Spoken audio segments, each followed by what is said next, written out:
CHAN 2020 has come and gone. Officials of CAF and FIFA hailed Cameroon for a successful organization of the competition despite the COVID-19 pandemic. Tonight, we focus on the different football facilities that responded to international norms that was at the limelight. Government scores an excellent mark in matters of security as attempts by squanderers to jeopardize the successful host of the event in all 4 sites were thwarted.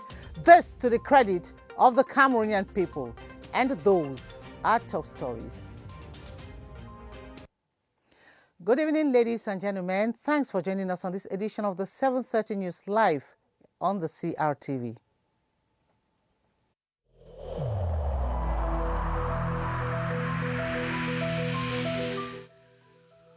I have personally observed that most of our fellow citizens no longer comply with the protective measures prescribed by the government.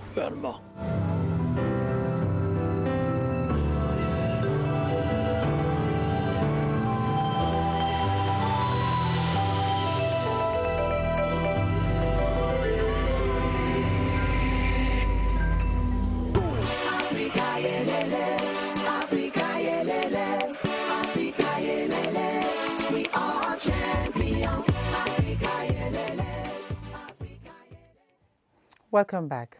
The Confederation of African Football CAF and the World Football Governing Body FIFA have hailed Cameroon for the successful organization of the just-ended CHAN 2020 amid the COVID-19 pandemic. Ahmad says the greater challenge now is with the upcoming AFCON in 2022, which he thinks Cameroon will live up to expectations. Cyril Nwazeke in the following report says footballers and journalists have also praised Cameroon's organization prowess. Officials of the Confederation of African Football here en route to their various destinations after witnessing an exceptional CHAN in Cameroon. Proud to the assessment of CAF officials, the World Football Governing Body FIFA had given Cameroon an A grade before the end. It was really a beautiful ceremony. It was heartwarming to see the celebration. But also a celebration of football.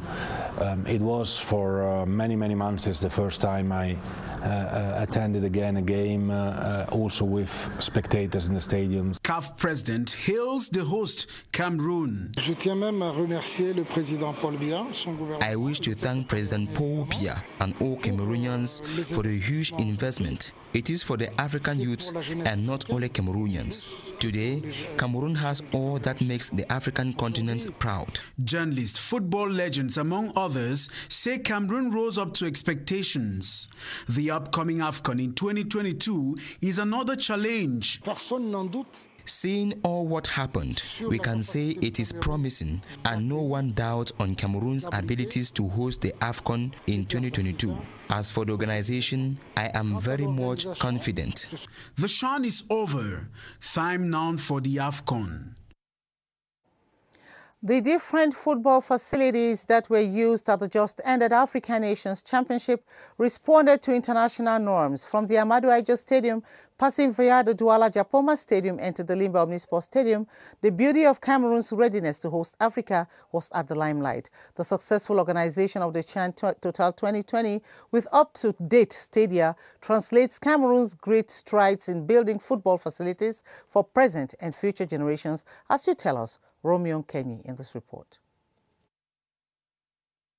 4 football stadia standing tall in the cities of Yaoundé, Douala and Limbe, quick to testify Cameroon's prowess in brandishing the game of football to the face of the world. The renovated Yaoundé Amadou Aidjo Stadium interpreted the country's great attachment to soccer, hosting the opening and closing ceremonies of the Bonanza. The over 40-year-old stadium accommodated Group A matches plus other prominent fixtures, including the final. The 50,000 capacity Japoma Stadium in Douala caught admirations. Its internal and external beauty sprout country's unflinching determination in erecting world-class stadia.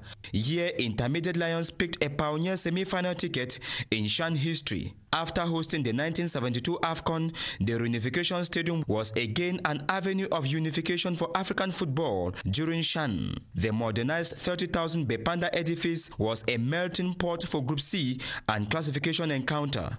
The 20,000 capacity Limbe Omi Sports Stadium in Geme is an epitome of Cameroon's excellence, making football a common patrimony. Evidently, Cameroon is endowed with up-to-date football grounds and can proudly mingle in the midst of the most celebrated with such football facilities. By winning the African Nations Championship for a second consecutive time, the Intermediate Atlas of Morocco has demonstrated the strength of its domestic football. Besides having a strong local football championship, there exists a peaceful cohabitation between the Botola League officials and the Royal Morocco Football Federation. The harmony is evidenced by the successes of Moroccan clubs and the intermediate selection that just won CHAN 2020. Gideon Tazo explains.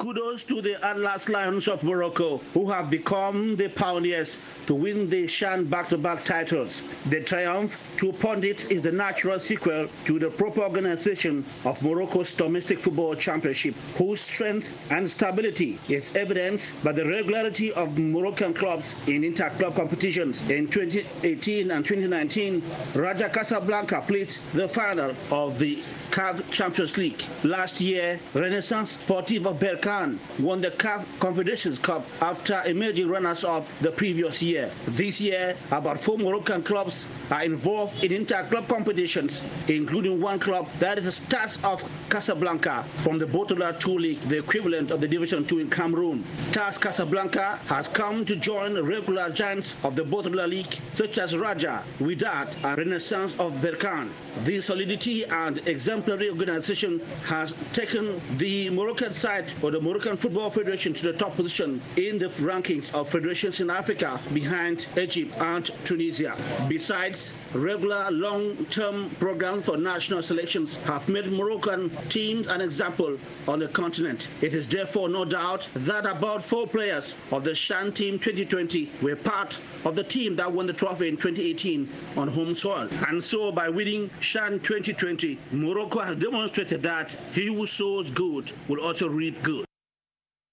Indeed, Gideon. The upgraded security measures maintained throughout all football matches contributed to the successes of the CHAN 2020. In our newsroom commentary, Kylian Dandifon says the security measures were watertight at all levels, and it is the whole country that takes the credit. Kylian?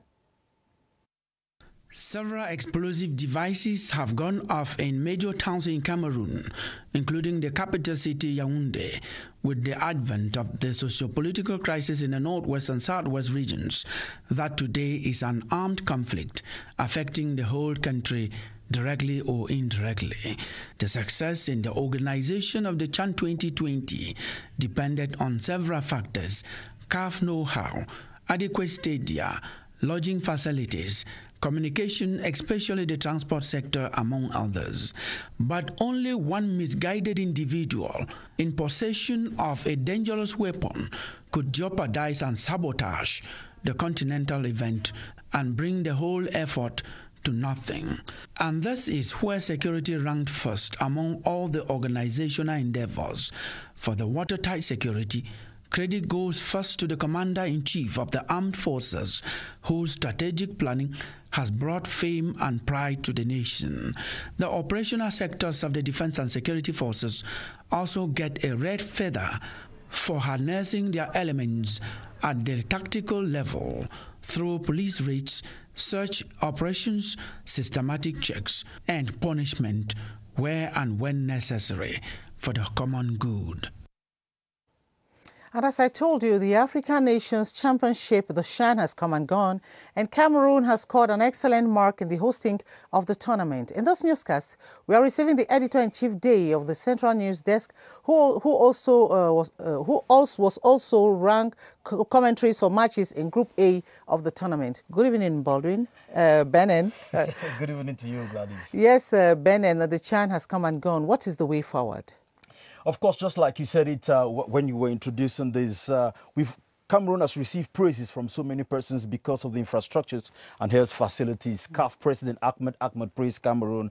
CAF Technical Study Group praised Cameroon. The different coaches, the journalists all praised Cameroon. And we can go on talking about praises that look good on Cameroon after the organization of the CHAN for the world-class infrastructure, state-of-the-art stadium and the health facilities. But now is the time to forget about those things and look forward to the prize of the higher calling, which is the African Cup of Nations.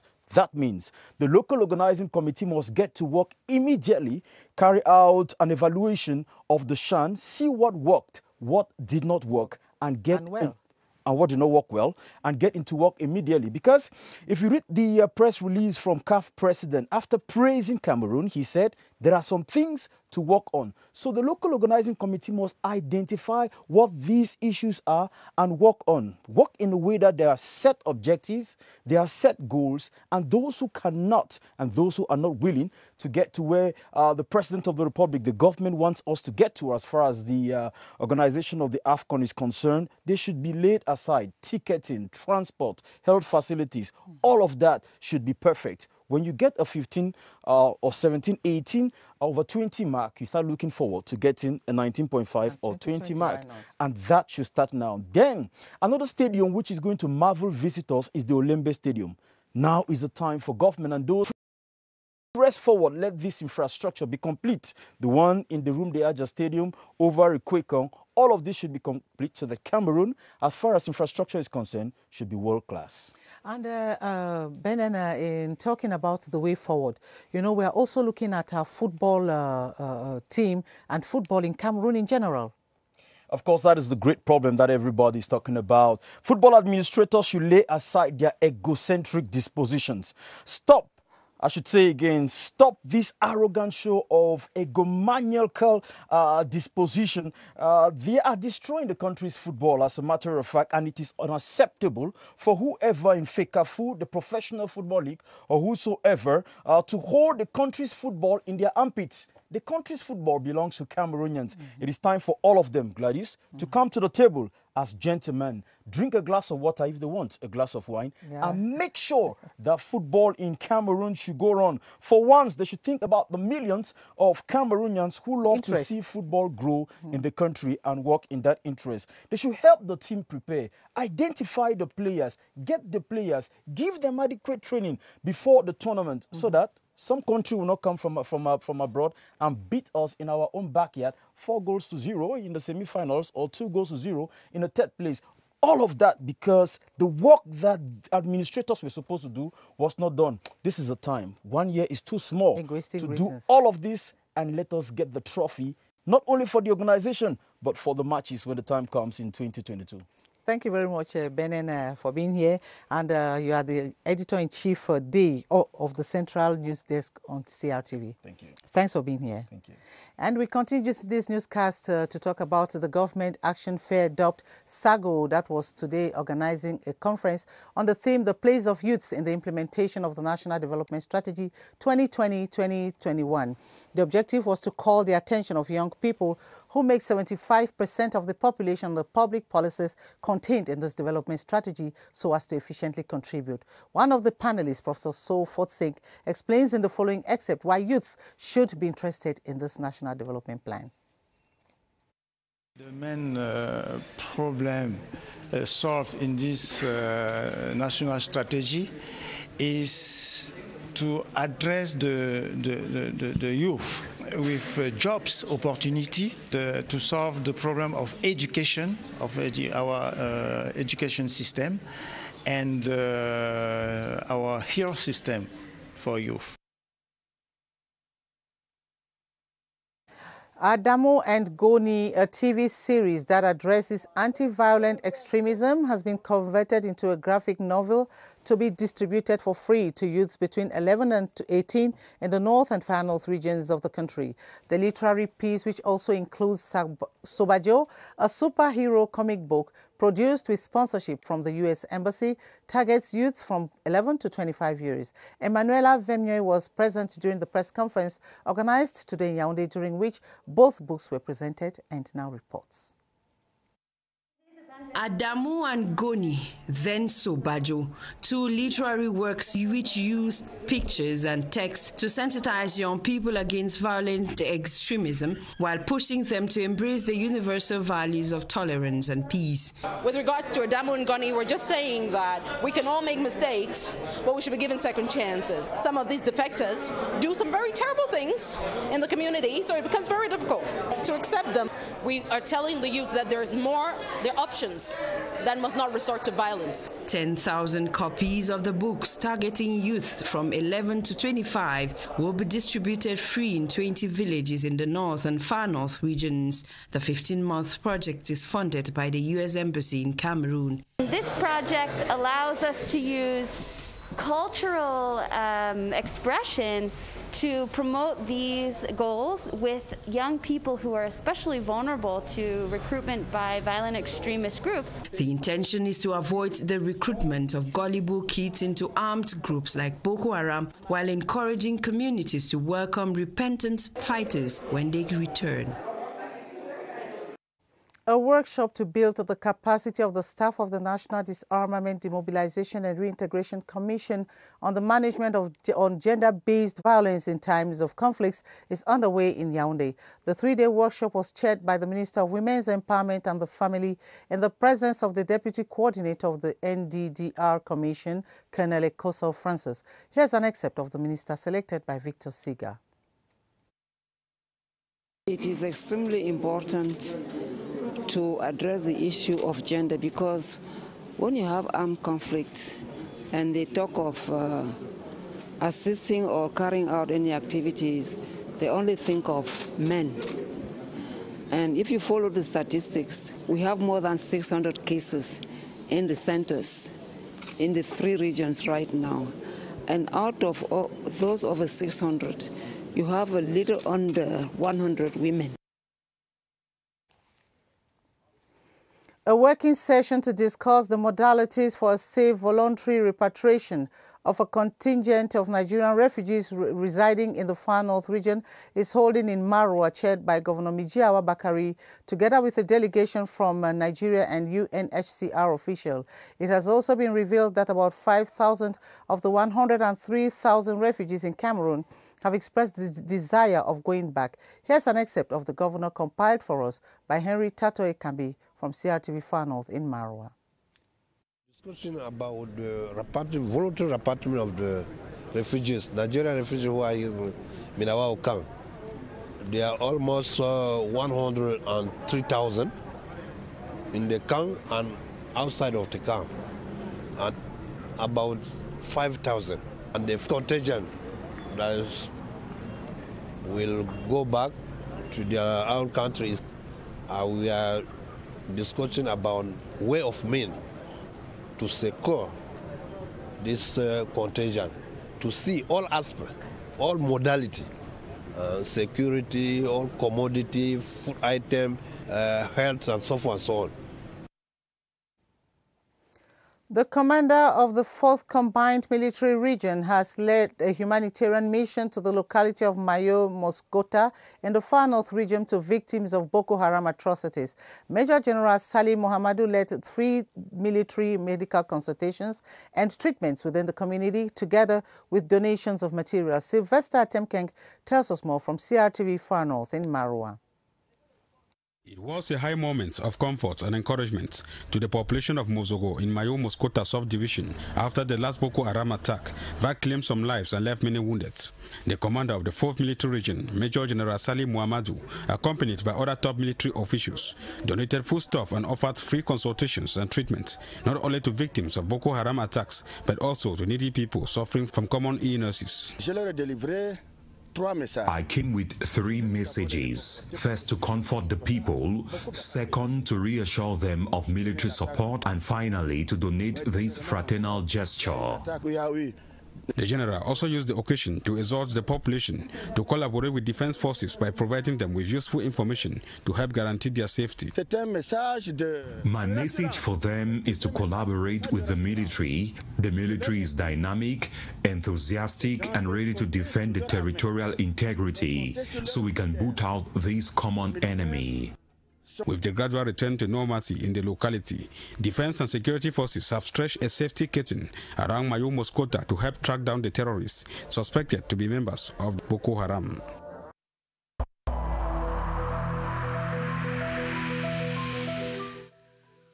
I urge you once again to put on your face masks, to wash your hands regularly, and to consult a physician or any other health personnel if you notice any symptoms. This is the only way to save lives and to curb the spread of the virus.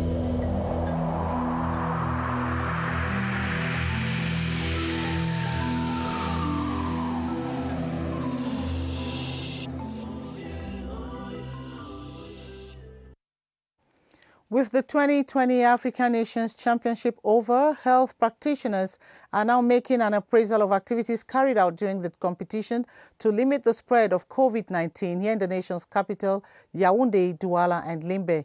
Baldwin Sama is just back from Douala and now joins us from the Public Health Emergency Operations Center in Yaoundé with his guest, Dr. Joseph Fonkam, with updates. Hello, Baldwin. Welcome back.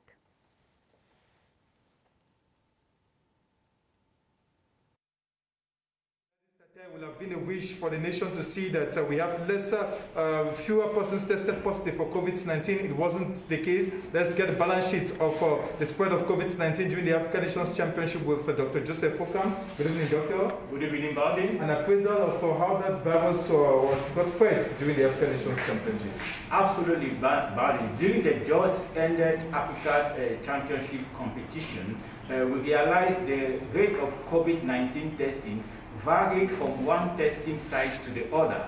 And because Cameroon had a robust system in place to control for those COVID-19 testing, each player and their delegation were tested 48 hours before each match.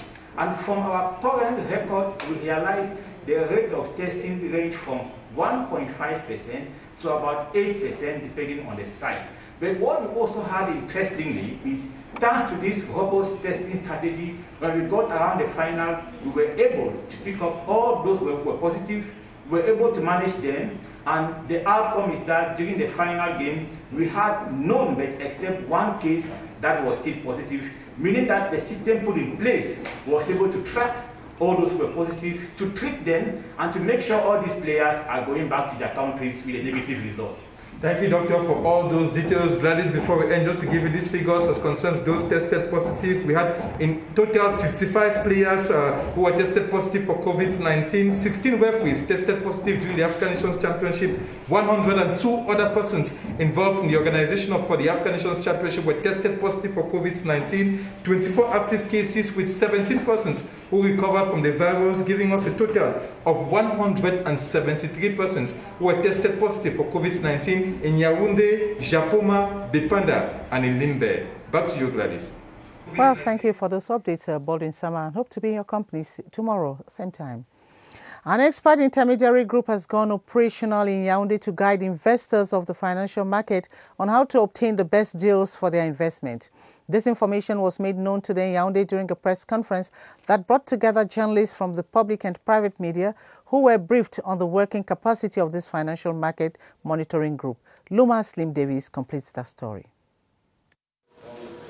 The stock market provides larger opportunities for businesses of varying scales to expand and consequently maximize financial gains. Journalists were therefore briefed on new opportunities in this sector in Cameroon. We try to keep an eye on financial market on a daily basis in order to attract more capital, assist our companies to gain more money on those markets. We cannot stay behind. While all those Occidental companies will make more money every day on the financial market and not us. The Cameroon experience that groups together bankers, financial analysts and stock exchange traders is expected to largely boost the economy. Here in Yaoundé, in our cabinet, there's a new service taking care of financial market, providing a very high expertise. Anybody that has enough money to operate on financial market, we can work with the person. With the state-of-the-art installations, the VMF initiative is set to revolutionize stock exchange operations in the Central African sub-region. Men have been described as silent victims of violence in a 400-page PhD thesis presented and defended by now Dr. PATYCHOU Catherine. The document titled Gender-Based Violence in Post-Colonial Africa, an Intermediate Perspective, highlights the difficulty men or women face in voicing the abuse and the role the Ministry of Women's Empowerment and the Family play in protecting both men and women. Guy Roger Nana has details from CRTV Southwest in Boya. A woman perpetrating acts of violence on her husband. Such sights may be rare but actually exist. These victims generally don't speak up. What actually pushed me to work on this topic was a scene that I witnessed in which a lady actually packed her husband's stuff and threw them out of the house, and the guy used to come around for 2 days consecutively begging his wife. So I felt that men are going through a lot and someone needs to talk about it. Men have been called upon to speak up and not die in their silence. Such a study is aimed at creating awareness on this challenge faced by men and provide a line of thought towards solutions that will improve well-being for the victims. She's treating the problem of violence against men. It is an issue which can be brought to the fore and examined and become part of policy. Dr. PATYCHOU Catherine, who already has several books to her name, hopes to publish this work in the nearest future in a bid to increase sensitization on this ill faced by men and encourage others to voice it out. And on to this advertorial, a winner of the MTN promotion scheme 2020 has been awarded the 15th brand new car prize for loyalty to the brand. Beth Mucho Fankam is one of the winners of the promotion launched by the multinational telecommunication network MTN, which is to the end this February 19th, 2020. Colette Jani from CRTV Center was at the Mimboman neighborhood and now tells us more from CRTV Center. It was all celebration, excitement, and enthusiasm that birthed Fangam Mucho in the presence of the population of Mimboman in Yaoundé, and the Lega team officially received the car she won thanks to the Veng sur Veng challenge by MTN Cameroon. You can't imagine how excited I am right now. I can't believe I am a car owner. I was coming back from school one Friday evening, and then I started receiving calls from strange people that I have won a Suzuki car from MTN. I thought it was a scam until I got a call from Kusewi. I am indeed very excited. The 23-year-old Beth is one out of 15 MTN subscribers in the country who have been lucky enough to win cars and many other items from the challenge that MTN Cameroon believes is a reward for their loyalty and support to the leading telecommunications operator. Here we are solemnly handing over the 15th vehicle to the winner, and we still have 5 vehicles to go. And from next week, it will be 2 vehicles each. Every Friday, there will be 1. And I just want to encourage the population to continue playing. You know, MTN, one of our missions is to change lives, to make lives brighter. And so I'm so elated when I see a young girl that was desperate. Now MTN has given her hope. And that's just an example. There are multitude of people whose life have been changed, and I'm just encouraging our subscribers to continuously pray. And it is easy. You have to get a bundle of 250 francs or do a mobile money transfer of 5,000 francs, and you may be the lucky winner. The MTN Veng sur Veng promo, which began on the 20th of November 2020, will end this February 19, 2021, with a big lot of 20 million CFA francs to be won. Well, it is on this advertorial that we draw the curtains on this edition of the 7:30 News. Thanks for watching. Do join Adem Bala in another 30 minutes with the news in French. I'll be back same time tomorrow. Keep the faith. Good night.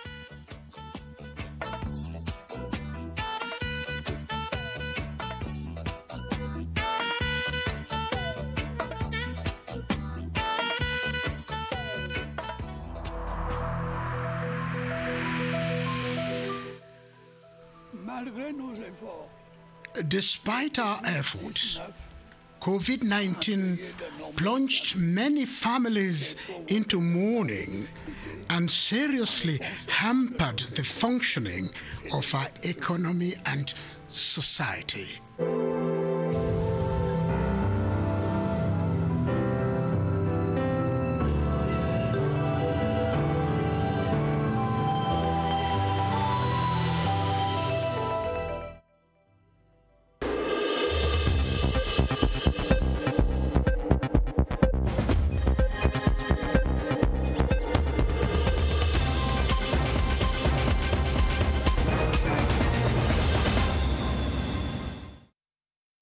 The weather forecast with C3 Production.